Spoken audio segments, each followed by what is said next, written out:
My son's wedding was just days away when a stranger called, exposing a terrifying truth about his perfect bride. She wasn't who she seemed. She was a predator who had already destroyed one family, driving a man to his grave. My heart shattered, but my resolve hardened. I knew then that I would stop her, whatever it took. Like, share, and let me know where you're listening from. Eleanor Vance, a woman of 64 years, with a warm smile and eyes that held the wisdom of a lifetime, hummed softly as she meticulously folded the delicate lace veil. In 2 short days, her beloved son, Ethan, would marry Chloe. The air in her sunlit kitchen was thick with the scent of freshly baked shortbread, a comfort food she often turned to when excitement buzzed too fiercely within her. Everything was prepared. The caterers were confirmed, the venue decorated, her own dress hanging crisp and ready in the wardrobe. This was meant to be one of the happiest moments of her life, the culmination of years of watching Ethan grow into a kind, successful man. The shrill ring of her landline, an antique rotary phone she stubbornly kept, cut through the quiet hum of her contentment. She glanced at the unfamiliar number on the caller ID, a string of digits she didn't recognize. Curious, she picked it up. "Hello?" A woman's voice, hushed and urgent, met her ear. "Is this Eleanor Vance?" "It is," Eleanor replied, a slight frown creasing her brow. The voice sounded strained, almost breathless. "Don't go to the wedding," the caller blurted out without preamble. "Your daughter-in-law planned." Eleanor blinked, her mind momentarily failing to process the words. "I beg your pardon? Who is this?" A cold knot began to form in her stomach. "My name is Sophia Monroe," the woman continued, her voice gaining a desperate edge. "And your son's bride, Chloe? Her real name is Rosalind Monroe, and she's already married to my brother Timothy." The words hit Eleanor like a physical blow, stealing the breath from her lungs. The lace veil slipped from her fingers, drifting silently to the polished wooden floor. That's impossible," she stammered, her voice barely a whisper. "Chloe doesn't have a husband. She told us she was single. She said her parents were gone, no siblings. This must be a mistake." "No mistake, Mrs. Vance," Sophia insisted, her voice now tinged with a raw, undeniable grief. "Rosalind systematically drained my brother Timothy's finances.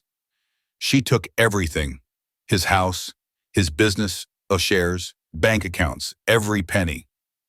Eleanor listened, aghast as Sophia painted a chilling portrait of financial devastation, a methodical stripping away of a man's entire life savings and assets. The details were precise, sickeningly so. She left him with nothing but debt, and then he killed himself. A profound silence descended upon Eleanor. The sun seemed to dim, the warmth draining from the room. Her vision blurred for a moment, the world tilting on its axis. Suicide. The word echoed in her mind, a horrifying testament to the depths of this woman's cruelty. This wasn't just a jilted lover's vendetta. This was something far more sinister. Sophia's voice, though still hushed, seemed to sharpen.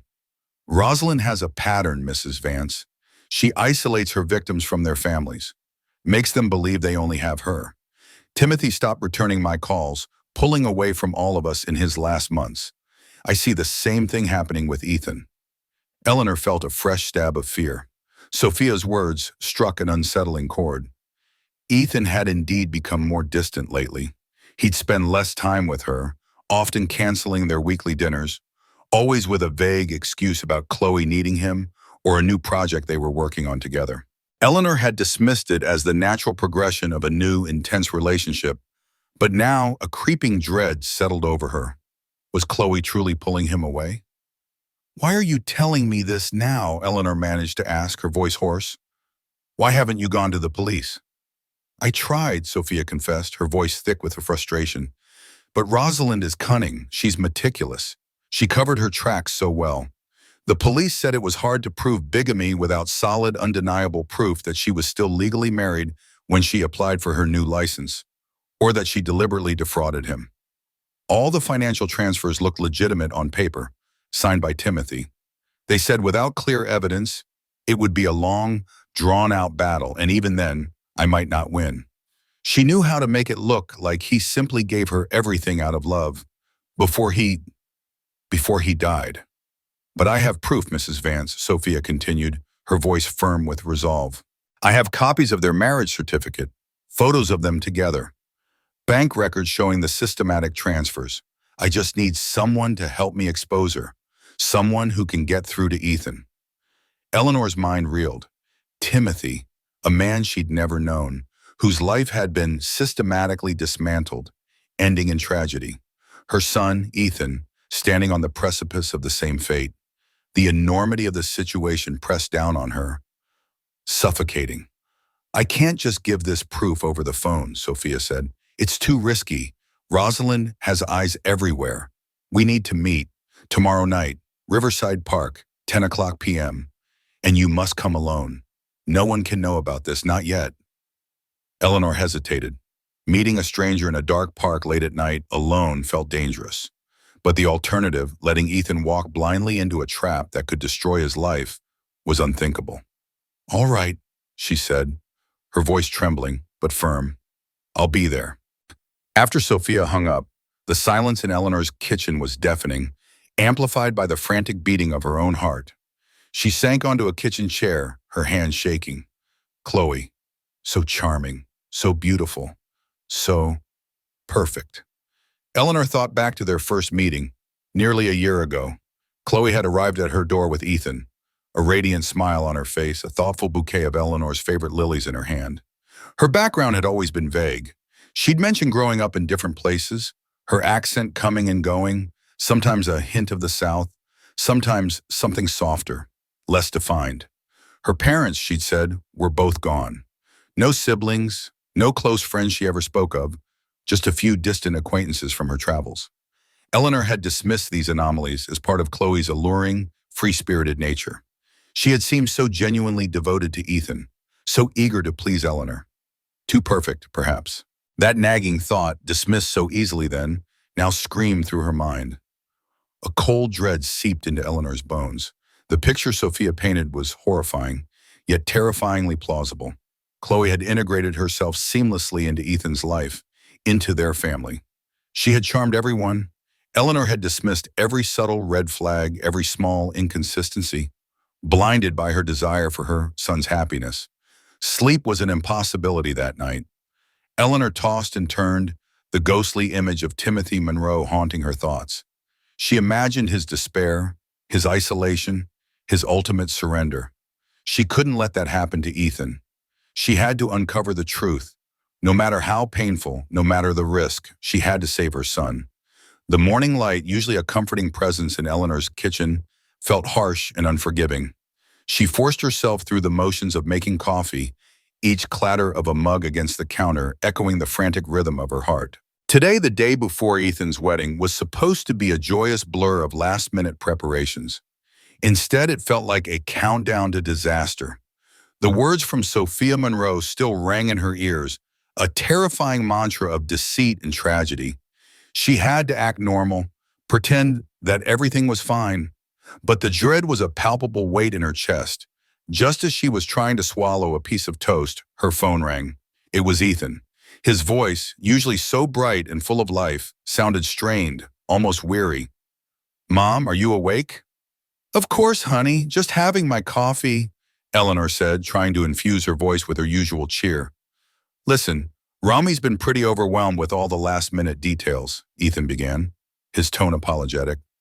"She's been running herself ragged, trying to make sure everything's perfect.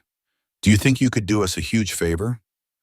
"Anything, darling, you know that," Eleanor replied, her grip tightening on the phone. She braced herself, wondering what innocuous request might hold a hidden clue. "It's just Chloe's aunt, Martha. She's flying in this afternoon and her dress from the dry cleaner needs picking up," Ethan explained. "Chloe meant to do it, but she just completely forgot. She's got another fitting and then a final meeting with the florist." "Of course I can do that," Eleanor said, feigning an eagerness she didn't feel. "What's the name on the order?" There was a slight pause on Ethan's end, a rustle of papers perhaps.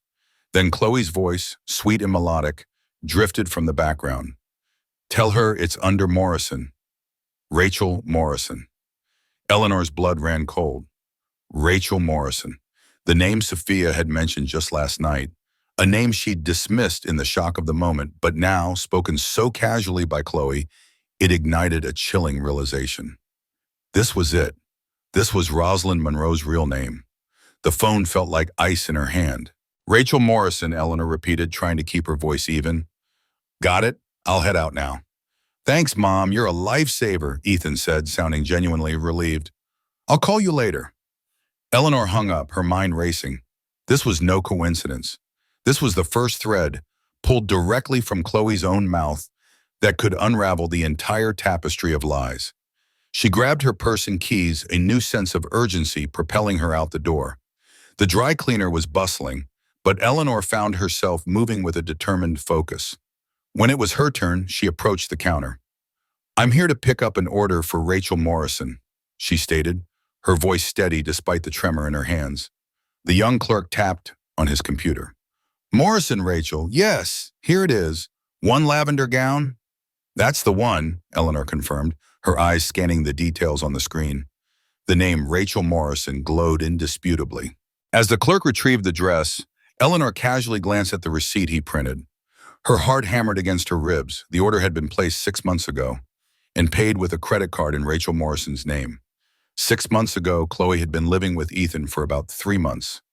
The timeline, the name, it was all falling into place with a horrifying precision. Eleanor paid for the dress, the gown's soft fabric feeling heavy in her hands, a symbol of the deception she was uncovering. Instead of going straight home, she drove directly to Ethan's house. He had given her a spare key years ago, a habit from his college days when he occasionally needed her to check on things.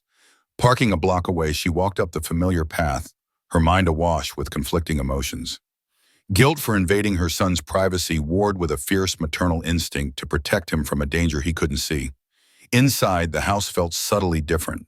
Chloe's influence was everywhere, sleek modern art replacing Ethan's comfortable, slightly mismatched decor. Expensive designer throws draped over his old sofa, a distinct, unfamiliar floral scent permeating the air. It all spoke of Chloe's taste, her expensive preferences, slowly, subtly taking over his life.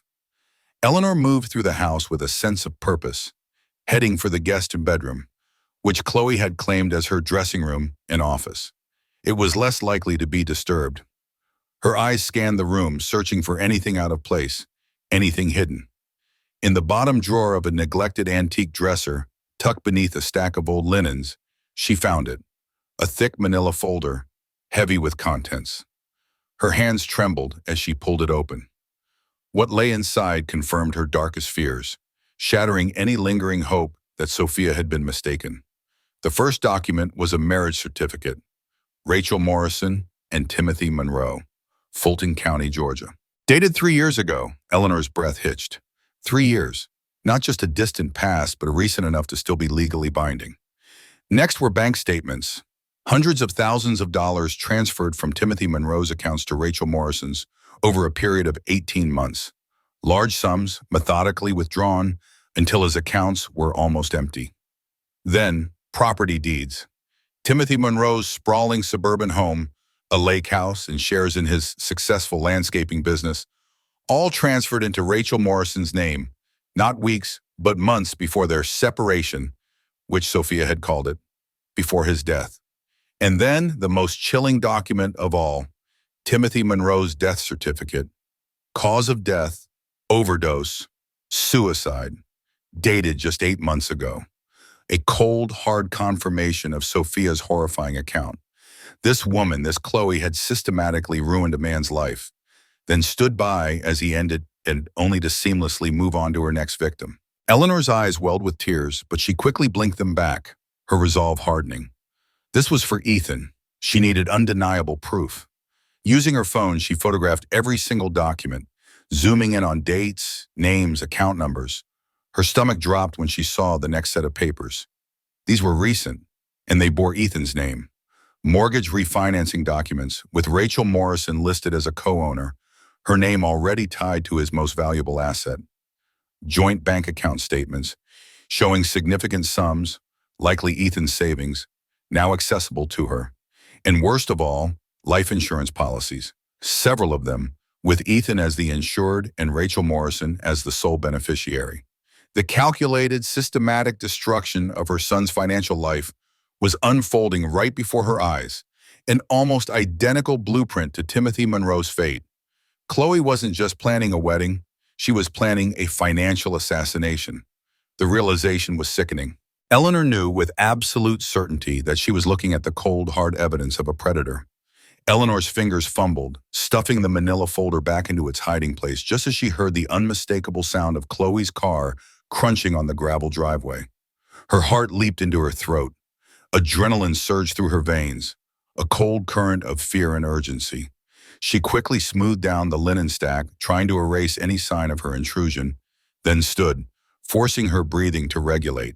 She clutched the lavender dress, the flimsy fabric suddenly feeling like a shield. The front door opened and Chloe's voice, melodious and perfectly composed, echoed through the house. "Eleanor, what are you doing here?" There was no initial surprise, just a controlled inquiry. Eleanor stepped out of the guest room, plastering a smile on her face that felt brittle. "Oh, darling, just doing a good deed," she chirped, holding up the dry-clean dress. "Ethan called, said you were swamped. I picked up Aunt Martha's dress. Didn't want her to be without it for the rehearsal dinner tonight." The lie tasted like ash in her mouth, but she delivered it with practiced ease. Chloe smiled, a radiant, almost predatory flash of white teeth. "You're a lifesaver, Eleanor. I completely forgot about that." She glided gracefully towards Eleanor, taking the dress. "Martha will be so thrilled. She's staying at the Marriott downtown, you know.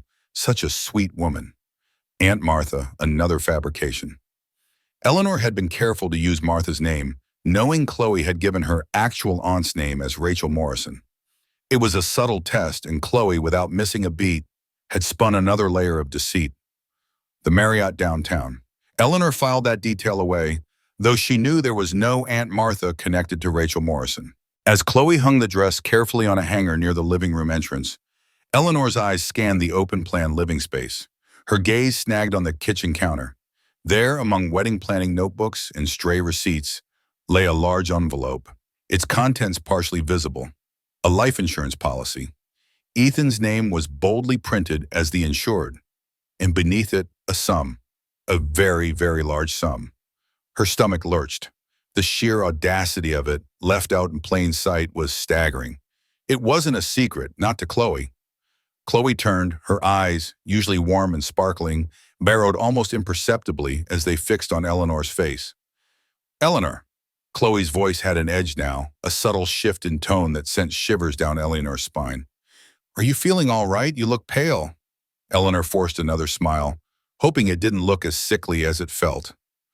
"Oh, just wedding jitters, I suppose," she said, trying to infuse her voice with a light, self-deprecating humor. "It's not every day your only son gets married, you know. So much excitement." She patted Chloe's arm, trying to appear affectionate, but her touch felt like poison. Chloe's expression softened, a professional mask of concern. "Of course, dear, it's a big day for all of us. You must be exhausted with all your help." She began gently ushering Eleanor towards the front door. "Now, why don't you go home and put your feet up? Ethan will be back soon, and we have a quick rehearsal dinner to get to. You look like you need a rest." As Chloe guided her out, her hand resting lightly on Eleanor's back, she said, "Ethan is so lucky to have a mother who cares so much." The words, meant to be comforting, landed like a death knell in Eleanor's heart. Timothy Monroe. He too had likely believed he was loved, cared for. He too had been lucky until his luck ran out. The sinister implications of Chloe's statement, given what Eleanor now knew, were chilling. It wasn't about love, but about control, about methodical destruction. Eleanor managed a tight, polite smile and stepped out into the crisp afternoon air, the front door clicking shut behind her. The perfectly manicured lawn, the charming porch swing, the fragrant rose bushes, all of it felt like a facade, a beautiful, deadly trap. Her mind raced, the images of the documents she'd photographed flashing behind her eyes. The marriage certificate, the bank transfers, the property deeds, and most hauntingly, Timothy Monroe's death certificate. And then Ethan's documents, mirroring the pattern with terrifying accuracy. The life insurance policy on the kitchen counter. carelessly displayed. It was a clear warning. The urgency of her planned meeting with Sophia Monroe intensified. She had the dry cleaner receipt confirming Rachel Morrison's existence and Chloe's lie. She had the photographs of the documents, the cold, hard proof of bigamy, fraud, and a pattern of financial predation that led to suicide. But she needed Sophia's original documents, her testimony, and her deeper understanding of Rosalind's methods to build an airtight case. The wedding was less than 24 hours away. The rehearsal dinner was tonight. Time was an adversary, ticking relentlessly, threatening to seal Ethan's fate before Eleanor could intervene. She had to save him. She had to expose Chloe, or Rosalind, or Rachel, or whatever her real name was before it was too late. The humid night air at Riverside Park felt heavy, almost suffocating. Eleanor arrived a full 15 minutes early, her nerves frayed, each rustle of leaves sounding like a footstep. The playground, usually bustling with children, was now a silent, skeletal outline in the dim lamplight. She sat on a cold metal bench, clutching her purse as if it contained her very lifeblood. Inside, nestled amongst her wallet and keys, were the damning photographs she'd taken at Ethan's house. The proof, yet she felt utterly vulnerable. A shadow detached itself from the parking area, moving with a weary gait towards her. "Mrs. Vance?" a voice called out, softer than it had been on the phone, but unmistakably Sophia Monroe's. Eleanor stood, turning to face the woman. Sophia looked younger than Eleanor had imagined, perhaps in her late 30s or early 40s, but her eyes held a profound sadness that aged her. Dark circles shadowed them, testaments to sleepless nights and a grief that ran deep. She wore a simple, dark hoodie, pulled up to obscure her face slightly, and faded jeans. "Sophia," Eleanor acknowledged, her voice barely above a whisper. "Thank you for coming." Sophia nodded, her gaze serious. Did you find anything?" Eleanor took a deep breath. "Everything you said was true. Her name is Rachel Morrison. I saw the marriage certificate, the bank transfers, the property deeds, and Timothy's death certificate." A wave of emotion washed over her, a mixture of validation and renewed horror. "She's doing the same thing to Ethan." A flicker of raw pain crossed Sophia's face, quickly replaced by a grim resignation. "I knew it," she said, her voice flat. "She never changes. This is what she does." She reached into a large canvas bag slung over her shoulder and pulled out a thick manila envelope. "This is everything I have on Rosalind. Every piece of information I've been able to gather since Timothy's death." Eleanor took the envelope, her fingers trembling. As she opened it, Sophia pulled out the first item, a faded photograph. It showed Rosalind, smiling radiantly, her arm linked with a man who, to Eleanor's shock, bore an uncanny resemblance to Ethan. The same kind eyes, the same strong jawline, even a similar hairline. It was chilling. "That's Timothy about 6 months before he died," Sophia said quietly, her voice laced with pain. "He looks so happy there, doesn't he? He thought he'd found the love of his life." She paused, then added, almost to herself, "She has a type." Eleanor stared at the photo, a cold dread seeping into her bones. Ethan, Timothy, the resemblance was terrifying. "She targets successful, self-employed men," Sophia explained, her voice gaining a steely edge. "Men with substantial assets, often a thriving business. And crucially, men with weak or estranged family ties. Timothy was a bit of a loner, focused on his work. It made him easier to isolate." Eleanor remembered Sophia's earlier warning about Rosalind isolating her victims, and how Ethan had slowly become distant from her. It all clicked into place, a horrifying pattern. "How many others do you think there were?" Eleanor asked, her voice hushed, a chilling thought forming in her mind. Sophia's gaze hardened, her eyes reflecting unspeakable sorrow. "Before Timothy, I found at least 3 others. Robert Carter, Martin White, Daniel Chang." She recited the names like a somber roll call, each one a phantom of Rosalind's past. All of them married to Rosalind, though she used different names for each. And all of them, they all died within 2 years of marrying her. Eleanor gasped, a hand flying to her mouth. "Died? How?" "Officially, they were suicides," Sophia said, her voice heavy with disbelief. "Or in Robert Carter's case, a tragic car accident where he supposedly fell asleep at the wheel. But the pattern, Mrs. Vance, it's too strong to be coincidence. Timothy's death wasn't just a suicide, it was orchestrated. Eleanor felt a wave of nausea. 4 men, she whispered, her mind reeling. 4 dead husbands. It wasn't just bigamy or fraud. This was something far more monstrous. This was serial murder. She's incredibly meticulous, Sophia continued, her voice grim. She uses different methods, different states. She never stays in one place long enough for anyone to connect the dots. She finds a new identity, a new life, a new victim. Each time she drains them, isolates them, and then they die, and she inherits everything. How did you even find this out? Eleanor asked, overwhelmed by the sheer scale of the deception. After he died, Sophia began, her voice cracking slightly. I couldn't accept it. He wasn't that kind of man, so I started digging. I went through his financial records, every single one. That's how I found the name Rachel Morrison. And when I cross-referenced it with public death records, that's when I started to see the connections. It took months, Mrs. Vance, to untangle her web of lies. What about the police? Eleanor pressed, desperation lacing her tone. With this much evidence, surely they have to act now. Sophia shook her head, a bitter expression on her face.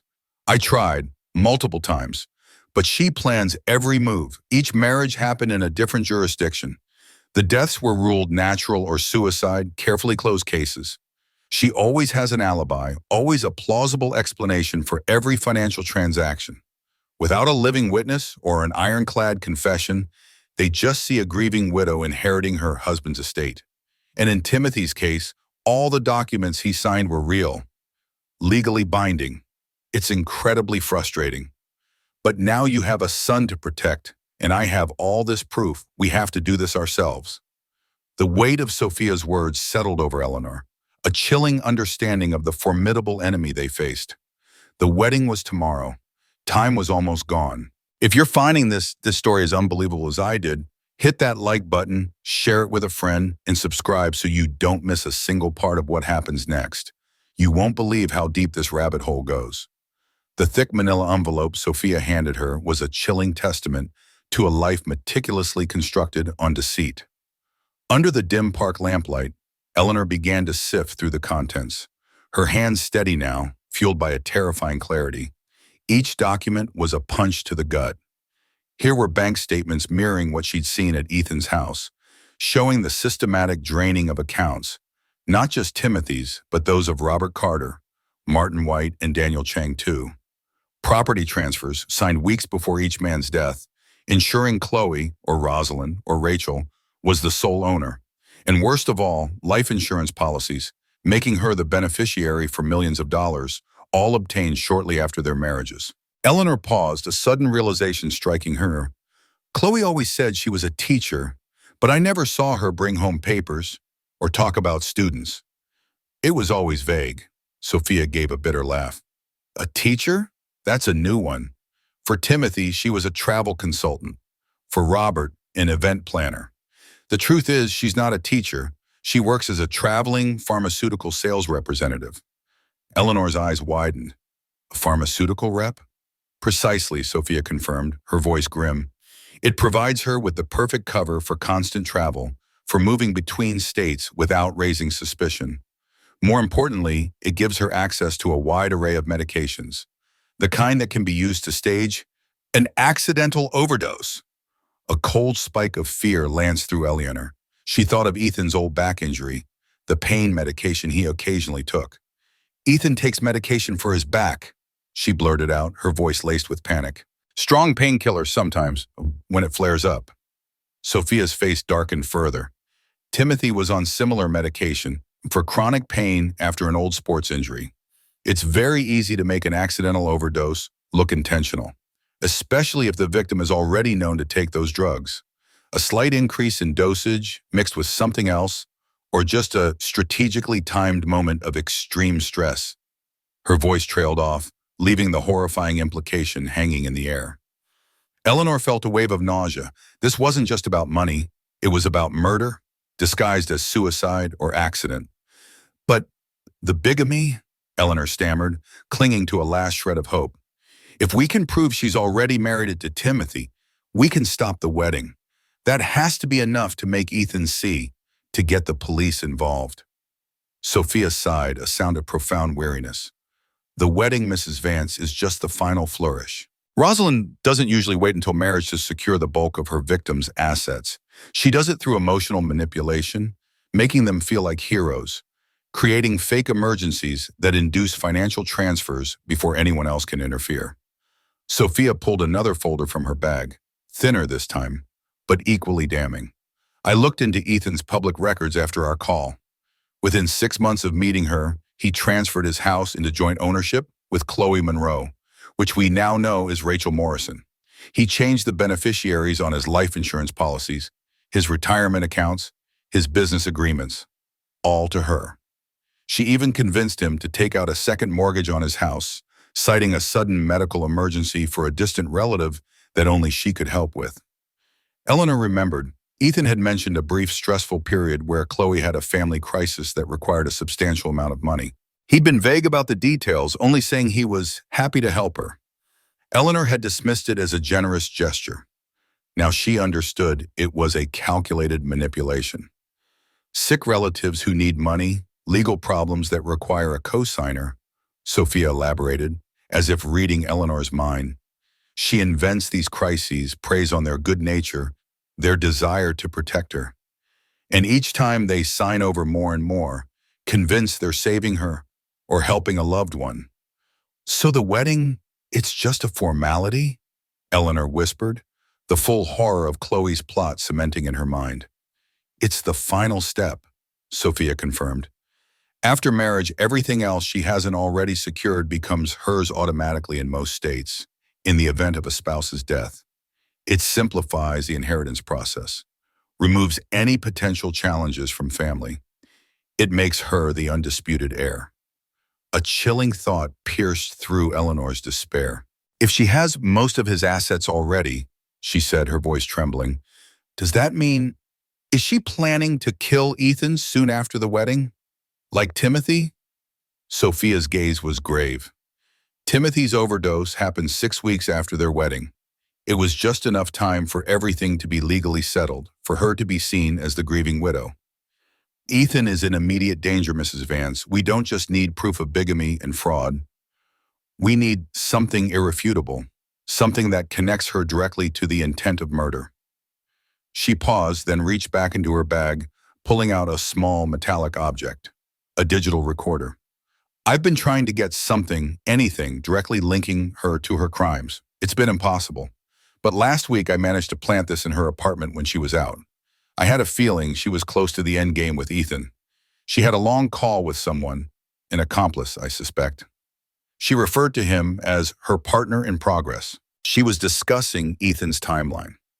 She mentioned the Timothy solution and how it worked so well last time, and that Ethan would be even easier to manage. Eleanor stared at the device, a sudden jolt of hope mixed with profound terror. The Timothy solution, she repeated, the words a cold echo of the horror that had unfolded. This recorder, this could be everything. This was the irrefutable proof they needed. Eleanor didn't sleep. She couldn't. All night, the digital recorder Sophia had given her played on a loop, its chilling contents searing into her mind. Chloe's voice, so sweet and melodic normally, was distorted by the recording, rendered cold and predatory. The Timothy solution worked perfectly. He was so distraught, so isolated. 6 weeks was too soon, though. It almost raised questions. This time, I'll wait at least 3 months, maybe 4. Give it time to look natural. Ethan is so much easier to manage anyway. The words echoed in the silent house, each syllable a hammer blow to Eleanor's heart. Her son's life was being planned, detailed, scheduled for an early, tragic end. By dawn, her decision was cemented with an iron resolve. There was no waiting for the police, no time for careful deliberation. She had to confront Ethan directly, now before the wedding, before he took that irreversible step. She drove to Ethan's house, the early morning mist clinging to her windshield, mirroring the fog of despair and determination in her mind. Both Ethan's familiar sedan and Chloe's sleek, expensive SUV were parked in the driveway. A knot of dread tightened in her stomach. They were both home. Taking a deep, shaky breath, Eleanor walked to the front door and pressed the doorbell, her hand trembling slightly. After a moment, the door opened. Chloe stood there, radiant even in a silk robe, her hair perfectly coiffed, a picture of serene bridal beauty. Her smile was warm, inviting. "Eleanor," Chloe said, her voice lilting with surprise. "You're here early. We weren't expecting anyone for another 2 hours."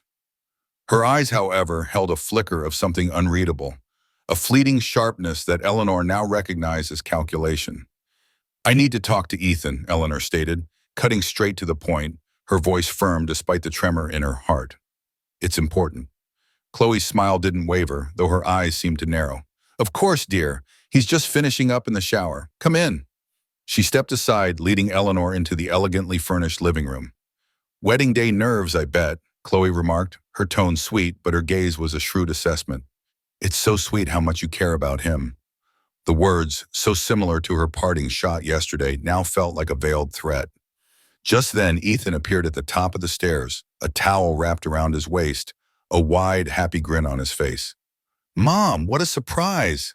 His eyes, still full of the innocent joy of a man about to marry the woman he loved, quickly registered Eleanor's pale, strained face. His smile faltered. "Mom, what's wrong? You look like you've seen a ghost." Seeing him there, so happy, so oblivious, Eleanor's resolve hardened. This was for him, for his life. She took another deep breath, planting her feet firmly on the polished wood floor. "Ethan," she began, her voice cracking slightly, but holding steady. "Chloe is already married. She has been for 3 years." The words hung in the air, a shocking pronouncement that shattered the calm of the morning. Ethan's face, a moment ago so full of joy, shifted from confusion to disbelief, then to a dawning, furious anger. "Mom, what the hell are you talking about?" he demanded, his eyes flashing between Eleanor and Chloe. "This is insane." Chloe's reaction was a masterpiece of feigned shock and hurt. Her hand flew to her mouth, her eyes welling with tears. "Eleanor," she sobbed, her voice trembling. "I don't understand. What are you saying? How can you accuse me of such a thing on our wedding day?" Eleanor ignored her, pulling the laminated copy of the marriage certificate from her purse. "Her name isn't Chloe Monroe, it's Rachel Morrison, and this is her, married to a man named Timothy Monroe, 3 years ago, in Fulton County, Georgia." She thrust the document toward Ethan, the photograph of Rosalind and Timothy glaring up from the page. Ethan snatched it, his eyes scanning the certificate, then he scoffed, shaking his head. "This is obviously fake, Mom. Someone photoshopped this. It's a cruel joke." His gaze swung back to Eleanor, accusing. "Who put you up to this? Is this some sort of sick prank?" "It's not a prank, Ethan," Eleanor insisted, her voice gaining strength, steeling herself against his anger. She pulled out the stack of bank records, the property transfers, the death certificate. Timothy Monroe died 8 months ago. Suicide after she systematically drained his accounts, took his business, his house, everything. She laid the documents on the coffee table, a stark testament to Chloe's predatory nature. Chloe's sobs intensified, a theatrical display of distress. "Eleanor, how can you be so cruel? You're ruining our wedding day with these vile, baseless accusations." She turned to Ethan, tears streaming down her face. "Ethan, darling, you don't believe her, do you? Your own mother trying to destroy our happiness." "I have proof, Ethan," Eleanor pressed on, ignoring Chloe's histrionics. "Sophia Monroe, Timothy's sister. She tracked her. Chloe has done this before. 4 other men, Ethan, 4 other marriages, 4 other deaths. Robert Carter, Martin White, Daniel Chang. She's a killer." Ethan roared, his patience snapping. "Stop it!" His voice cracked like a whip, laced with a raw fury Eleanor had rarely seen. "Just stop it right now. You're making things up. Chloe would never." Before he could finish, Eleanor reached into her purse and pulled out the small digital recorder. Her thumb found the play button. Chloe's clear, cold voice filled the living room, stripping away the layers of pretense. "The Timothy solution worked perfectly. 6 weeks was too soon, though. This time I'll wait at least 3 months, maybe 4. Ethan is so much easier to manage anyway. The sobs from Chloe abruptly stopped. The perfect, innocent mask dissolved, replaced by a chillingly cold, emotionless expression. Her eyes, fixed on Eleanor, were no longer tearful, but hard and menacing. You, Chloe hissed, the sweetness gone from her voice, replaced with a low, dangerous growl, have no idea what you've done. The chilling recording faded, leaving an oppressive silence in its wake. Ethan stood frozen, his eyes wide with horror, fixed on Chloe. Chloe, he whispered, his voice shattered. What? What is this? The vibrant joy of moments ago had been completely wiped away, replaced by utter devastation. Chloe, no longer feigning tears, let out a soft, almost casual laugh. It was a sound that sent shivers down Eleanor's spine, devoid of warmth or remorse. Was married, darling. Timothy is dead now, so technically, I'm a widow. She said it with a shrug, as if discussing the weather. Her mask had finally fallen away, revealing the monster beneath. Ethan's gaze swept over the documents on the table, then back to Chloe, his face contorted with agony. The bank accounts, the house, the insurance policies. You made me sign everything over to you, didn't you? Chloe walked over to the coffee table, her movements fluid, unnervingly calm, and picked up one of the insurance policies, examining it as if admiring a work of art. Planning our future, darling, she purred, her eyes now cold and sharp, meeting Ethan's. One must be prepared. And were you planning to kill me too? Ethan choked out, the words raw with disbelief and betrayal. Chloe tapped her chin thoughtfully, a faint smile playing on her lips. Eventually, yes. Though I was going to wait longer this time, I really do care about you, Ethan, more than the others. I was thinking 3, maybe 4 months after the wedding. Just enough time for everything to settle legally. Her tone was as detached as if she were discussing a dinner reservation. Eleanor, roused from her own shock by Chloe's terrifying admission, fumbled for her phone. Her fingers flew to the keypad, dialing 911. I wouldn't do that if I were you, Eleanor, Chloe said, her voice dropping to a low, dangerous whisper. Just then, a man in a paramedic uniform appeared silently in the doorway, a chillingly calm expression on his face. In his gloved hand, he held a syringe, its needle glinting under the morning light. Eleanor's blood ran cold. This wasn't just Chloe. This was a planned operation. They were trapped. Our new plan, Chloe announced, her voice almost triumphant, was for a tragic wedding day scenario. 2 overdoses in one house. A mother and son overcome with stress about the wedding. A mutual suicide. The man, Mark, stepped further into the room, his eyes devoid of emotion. The story would be that Eleanor, suffering a mental breakdown from the stress, became violent. She administered the overdose to Ethan, believing she was saving him from something, then took it herself in despair. He explained it with a chilling professionalism, like a doctor delivering a prognosis. Chloe gestured to the syringe in Mark's hand. Fentanyl and Versed, very quick, very peaceful. No pain at all, darling. She smiled, a truly evil expression. A desperate surge of adrenaline coursed through Eleanor. Sophia has copies of everything, she blurted out, her voice cracking.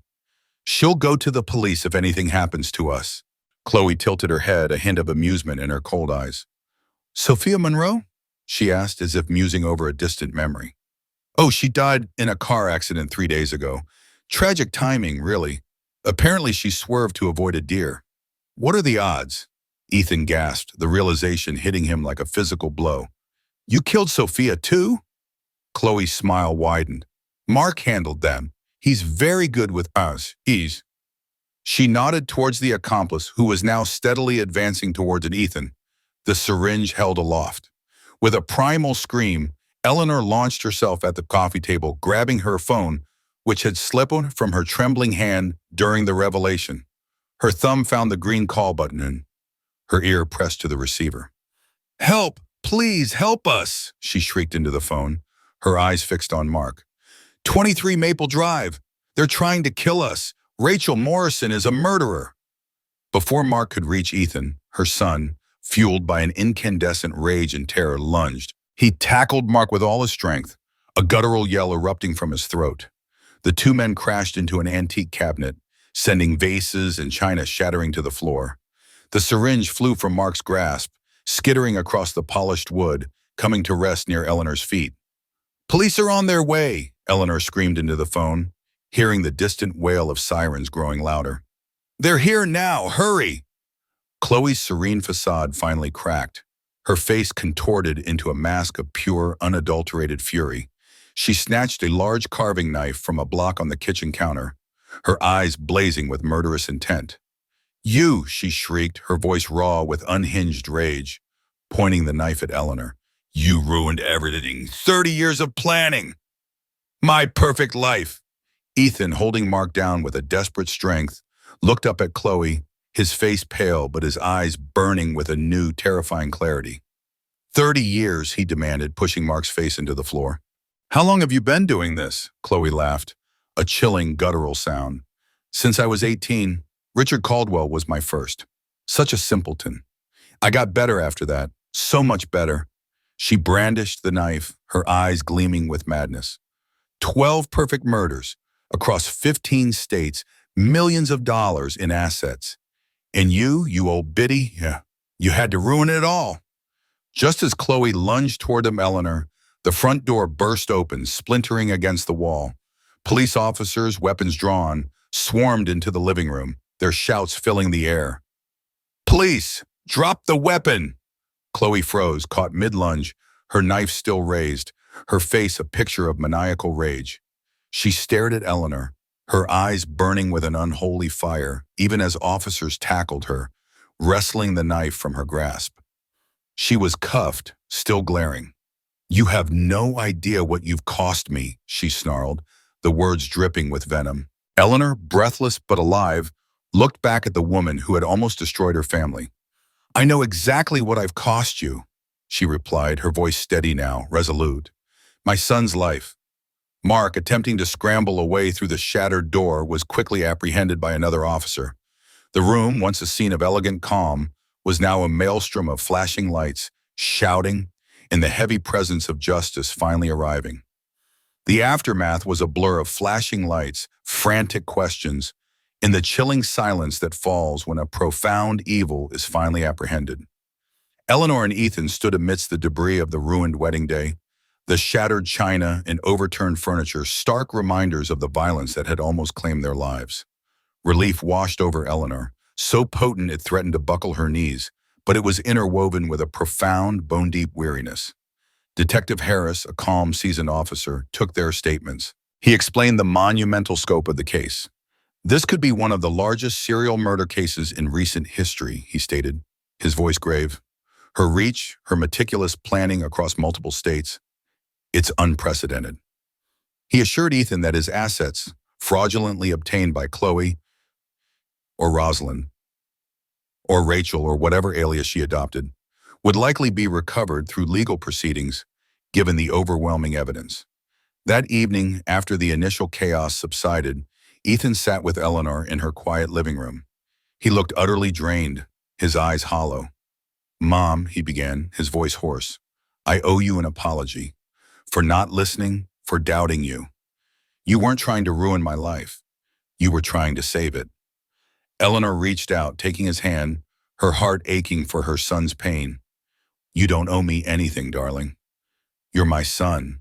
Protecting you isn't something I do for gratitude. It's something I do because I love you." She squeezed his hand, a silent promise of unwavering support.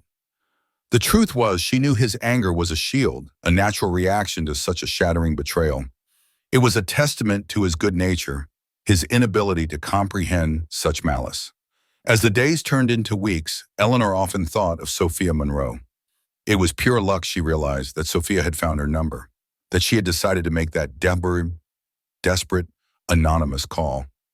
If Sophia hadn't reached out, Eleanor would have remained blind, and Ethan would have been another statistic in Rosalind's horrifying ledger. Sophia's courage, even in death, had saved them.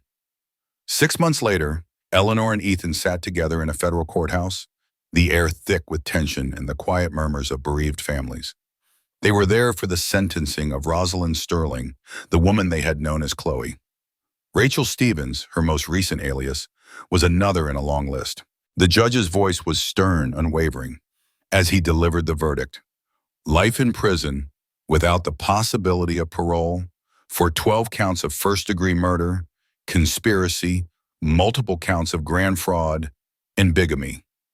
The weight of justice, we use slow but undeniable, settled in the courtroom. Victim families, their faces etched with years of grief and bewilderment, gave heartbreaking impact statements. Each story echoed Timothy Monroe's fate, detailing Rosalind's chillingly consistent isolation tactics, the slow erosion of their loved ones' finances and spirits, and the ultimate orchestrated deaths. Mark Torrance, the paramedic accomplice, received 25 years for his part in the crimes, his testimony against Rosalind having secured a reduced sentence. When it was her turn, Eleanor walked to the podium, her gaze fixed on Rosalind, who sat impassively, a cold, unyielding mask on her face. "You tried to take the most precious thing in my life," Eleanor began, her voice clear and strong. "You saw Ethan's kindness, his generosity, his trusting nature. You perverted those qualities into tools for murder. But you failed, because love, true love, is stronger than any deception you could ever craft." Rosalind offered no reaction, no flicker of remorse. It solidified Eleanor's understanding. This woman was utterly devoid of human empathy. After the sentencing, Ethan admitted to a sense of emptiness. "It's over," he said to Eleanor, "but I don't feel triumphant, just tired." Dr. Hayes, his therapist, assured them this was a healthy sign, a necessary step in processing such profound trauma. Healing would be a long journey. Their first act of collective healing was a pilgrimage. They visited the graves of Sophia Monroe and Timothy Monroe, placing fresh flowers, a silent tribute to the sister whose warning saved them and the brother whose tragic death illuminated the path to justice. The subsequent investigation revealed Rosalind Lynn Sterling's true background, a childhood spent in a fragmented foster care system, which had seemingly instilled a deeply transactional view of relationships. She had started with small cons, petty thefts, escalating over the decades to orchestrate an intricate web of fraud and murder. All told, she had stolen over $8 million from her victims, a vast sum now frozen and in the process of being distributed to the surviving families. Ethan eventually recovered his house, his business, and his savings. More importantly, he slowly began to regain his ability to trust, starting with himself. Their Sunday dinner tradition, once a casualty of Chloe's manipulation, was joyfully reestablished, a comforting anchor in a world turned upside down. One evening over a plate of Eleanor's famous roast chicken, Ethan mentioned dating again. Eleanor's heart leaped, but a protective instinct, now finely honed, immediately kicked in. "Not anytime soon, Mom," Ethan quickly reassured her, seeing the look in her eyes, a small, knowing smile playing on his lips. "And definitely not without having you meet her first. Multiple times. With full background checks, of course." He winked and Eleanor laughed, a genuine, joyful sound. Eleanor often reflected on how close she had come to giving up, to dismissing Sophia's call as a cruel hoax, to ignoring her own creeping doubts. But then she remembered the fundamental, fierce instinct of a mother to protect her child from monsters, no matter the form they take, because some mistakes you don't get to recover from. And because I realized that sometimes protecting someone means being willing to have them hate you, even if just for a moment. It means making the hard choices, speaking uncomfortable truths, and fighting for them even when they can't fight for themselves. Ethan's love and gratitude, so freely given now, were all the reward she needed. He recognized her unwavering fight, not just for his life, but for his very soul. A mother's greatest victory, Eleanor concluded, was ensuring her child's safety, ensuring they had the chance to live, even when that child couldn't see the danger lurking in the shadows.